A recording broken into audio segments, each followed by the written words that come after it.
A Navy veteran named Ron Stoval was going about his day with his wife, living a peaceful life, when out of nowhere a man appeared and shot him at point-blank range. In the midst of the chaos, the killer coldly uttered, "It was for her." And he goes, "This is for her!" For her? Who is her? And why would someone kill for her? All of a sudden I'm in World War III with this, and I know he's trying to kill us. What unfolded next was a tale of betrayal, a calculated murder, and a chilling courtroom confession that left everyone questioning the truth. The morning of October 6, 1998, in Panama City, Florida, began like any other for Ron Stoval, a Navy veteran and UPS delivery driver. Rising at 3 a.m., Ron prepared for his shift while his wife, Angelica, made his lunch, a quiet, everyday routine. However, the peace of their home was shattered in an instant, turning an ordinary day into a living nightmare. As Ron stepped out of his front door, a deafening bang echoed through the air. Initially mistaken for a firework, the sound was anything but innocent. Ron stumbled back into the house, his body riddled with bullets. Blood pooled around him as he slammed the door shut and leaned against it, seeking refuge from the unseen assailant. The shooter, relentless in his mission, fired repeatedly through the door. Angelica, alarmed by the chaos, rushed from the kitchen to the foyer. Her husband, pale and wide-eyed, collapsed before her. "What's going on?" she cried, but there was no time for answers. The attacker was now forcing his way inside. Despite her desperate attempts to shut the door, she couldn't hold him back. The intruder managed to wedge his hand through the gap, brandishing a silver gun. Angelica grabbed at the weapon, but the man overpowered her and fired. By sheer luck or divine intervention, the shot missed. This man come around the corner with a gun, and he started shooting it at me. Fleeing for her life, Angelica scooped up their toddler from the bedroom. Holding her child close, she waited for the killer to chase them, but he didn't. The intruder had come for Ron and Ron alone. As the police would later determine, this was no random attack, it was an assassination. When investigators arrived at the scene, they were confronted with a chilling display of violence and destruction. Blood stained the walls and floors of the foyer and kitchen, creating a grim picture of the events that had unfolded. The house, once a home filled with the sounds of daily life, now showed the unmistakable signs of a brutal struggle. Angelica, Ron's wife, had fought desperately to protect her family, and her efforts were evident in the chaos left behind. Among the most significant pieces of evidence were the bloody footprints that led away from Ron's lifeless body. These prints did not belong to him, indicating the presence of the killer, and raising immediate questions about the identity of the attacker. The path they left behind suggested that the assailant had been in a hurry, but not without leaving traces that could later be used to track them down. At first glance, it might have seemed like a typical botched robbery. The house had been ransacked, drawers had been pulled open, and items had been knocked over in what appeared to be a rush. However, upon further inspection, investigators realized that nothing of value had been taken. No jewelry, electronics, or cash were missing. It quickly became clear that the crime was not motivated by theft, but by something far more sinister, the targeted execution of Ron Stoval. Angelica, though traumatized, described the shooter as a white man with brown eyes, brown hair, and possibly a mustache. But it was what the killer said before delivering the fatal shot that caught detectives' attention. "This is for her," he had reportedly declared. The cryptic statement hinted at a deeply personal grudge. When asked who might have wanted Ron dead, Angelica pointed to his ex-wife, Tina Trexler. Tina and Ron had divorced after 6 tumultuous years, but shared custody of their daughter. In 1996, Ron met Angelica, who had a child from a previous relationship. Their connection was instant, and by 1997, They were married. Together, they welcomed a daughter in 1998. Ron's decision to file for full custody of his daughter from Tina had sparked tensions. To Tina, losing custody meant losing her only family. Despite her claims of a cordial relationship with Ron and Angelica, the couple painted a different picture, one of hostility and bitterness. When detectives questioned Tina, her demeanor raised red flags. She showed no emotion or concern over Ron's death, a chilling detachment that unnerved investigators. Her claim that their relationship was friendly clashed with the custody battle raging in court. Tina seemed a likely suspect, but she had an alibi. On the night of the murder, she said she was at her parents' house watching TV with her mother before going to bed. Her mother confirmed the story, and there was no evidence to contradict it. With Tina seemingly exonerated, detectives turned their attention to her boyfriend, Adrian Harris. Adrian had a history of clashing with Ron, and his fierce loyalty to Tina made him a prime suspect. Could his animosity toward Ron have driven him to murder? However, Adrian also had an ironclad alibi. He was living in Baltimore, Maryland at the time, and had clocked into work at 7:30 a.m. the morning of the murder, far too soon after the crime in Florida for him to have been involved. Still, something about Adrian's demeanor unsettled the investigators. He seemed too calm, too detached. As detectives pieced together the puzzle, they uncovered a web of lies, betrayal, and manipulation. Every lead seemed to circle back to Tina and Adrian, but the evidence was elusive. Financial records showed no signs of Tina paying for a hitman, and Adrian maintained plausible alibis. Yet the cryptic phrase, "This is for her," continued to haunt investigators. Was Tina the her the killer referred to? And if so, how deeply was she involved? Detectives shifted their focus when a new individual emerged, closely matching the description Angelica had provided. The details aligned perfectly, down to the smallest feature. Upon visiting Adrian's roommate, Guy, they realized his appearance fit Angelica's account. Detectives snapped photos of him and conducted a photo lineup with Angelica back in Florida. Without hesitation, she identified him as the shooter. When the officers went to talk to Adrian's roommate, they discovered the description of the killer that Angelica gave to the law enforcement. The roommate fitted quite well.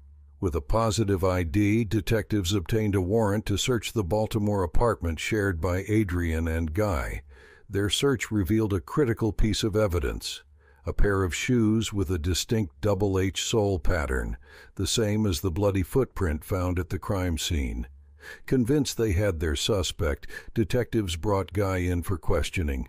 Guy provided a strong alibi, stating he was at work in Maryland during the time of the murder. Surveillance footage from his workplace confirmed his presence, making it impossible for him to have been in Florida at the crime scene. Furthermore, Guy voluntarily took and passed a polygraph test. Once again, the case hit a frustrating dead end. Investigators felt the weight of another promising lead dissolving. Meanwhile, the autopsy report revealed more troubling details. Ron had been killed using two distinct weapons, a .357 handgun and a shotgun, indicating a highly personal motive. The unique shotgun shell offered hope of tracing the weapon, but time passed without a breakthrough. A robbery not far from Ron and Angelica's neighborhood provided a new lead. Panama City Beach police arrested Antonio Tony Alberto Perez, a man with a lengthy criminal record and ties to other violent crimes. Among his possessions were two handguns and a short-barreled shotgun.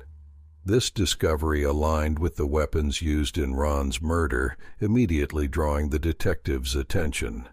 Perez also matched Angelica's description of the killer. During his initial interview, he appeared relaxed, even joking with detectives about violence in his past. But as the questioning deepened, He raised suspicions by bragging about his involvement in various crimes. A search of Perez's storage unit yielded another critical find: work boots with a double H sole pattern, identical to the crime scene's bloody footprint. Ballistic tests later confirmed that Perez's weapons were used in Ron's murder. When confronted, Perez admitted to killing Ron but dropped a bombshell. He claimed he had been hired to do so. According to Perez, Ron's former mother-in-law, Ann Trexler, had approached him at a local hair salon and offered him $10,000 to carry out the murder. Ann Trexler, a seemingly kind and grandmotherly figure, initially denied any involvement. However, detectives uncovered connections that suggested otherwise. Ann had confided in Kimberly Miller, a local hair salon owner, about her struggles, including her daughter Tina's bitter custody battle with Ron. Miller also had ties to Perez, making her a crucial link in the investigation. Kimberly confirmed that Ann had frequently spoken about her fears of losing her grandchild and the financial strain of supporting Tina's legal battle. Police began to suspect that Ann's desperation might have driven her to orchestrate the crime. The relationship between Ann Trexler and Ron Stoval, by all accounts, was not a good one. The investigation took a darker turn as detectives found Ann's involvement more credible.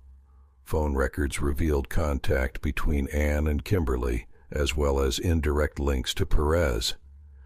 With Perez's confession corroborating their suspicions, a clearer picture began to form. He had met Ann at the hair salon. She was complaining about Ron, and that the two of them had worked out a deal for Tony to kill Ron in exchange for about $10,000 to be paid to Tony. Perez claimed Ann had initiated the murder-for-hire plot, meeting him at the salon and agreeing to pay him $10,000 for the act. Her financial struggles and emotional investment in her daughter's custody battle provided a possible motive. While Ann maintained her innocence, detectives believed she had carefully orchestrated the crime.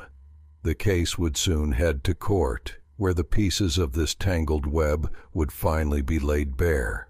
The courtroom drama of this case unfolded with an emotional testimony from Angelica, whose heartfelt recounting of events gripped everyone present. Everyone was at the edge of our seats listening to her story. The fear and terror and grief was so real. About 3 a.m. For what purpose were you awakened? He couldn't find his lunchbox. This man come around the corner with a gun, and he started shooting it at me. I slammed the door shut. So you shut the door. What was Ron doing? He was laying on the ground. He was just sitting there looking at me, laying there like a little baby. Her testimony set the stage for a case filled with twists, betrayals, and dark secrets. As the investigation deepened, attention turned to Tony Perez, who faced the prospect of a lethal injection. To save himself, Perez implicated his girlfriend, Kim Miller, and Ann Trexler. Perez claimed Ann had orchestrated Ron's murder through Kim, who acted as the middleman. Kim detailed her conversations with Ann, who allegedly wished Ron out of the picture. Kim testified that Ann initially offered $5,000 as an advance, followed by another $5,000 upon completion. These payments, according to Kim, were handed over in envelopes at the salon where she worked. While Kim's testimony was critical, it was clouded by her reputation as an unreliable figure, known for her manipulative tendencies and criminal background. Tony Perez further complicated the case when he later retracted his earlier claims about Ann's involvement. Instead, he alleged that Kim had persuaded him to kill Ron out of her own hatred for him. Perez cited Ron's abusive behavior toward Kim and her children as the primary motive for the crime. This reversal cast doubt on the prosecution's narrative, weakening their case against Ann. Ann Trexler, a respected church-going grandmother, took the stand to defend herself. She claimed the money she withdrew was intended to help her daughter Tina hire a custody attorney, not to fund a murder. Anne admitted to confiding in Kim about her family struggles, but denied any involvement in Ron's death. Her defense portrayed her as a victim of manipulation by Kim and Perez, who allegedly framed her to cover their own crimes. The prosecution, however, presented damning evidence of frequent phone calls between Anne and Kim leading up to the murder. These communications, coupled with the suspicious financial transactions, painted a different picture, one that suggested Anne's deeper involvement. In a dramatic conclusion, the jury delivered its verdict. Anne Trexler was found guilty of being a principal to first-degree murder. The decision brought justice for Ron Stoval's grieving family, but it also left lingering questions about the true dynamics of the crime.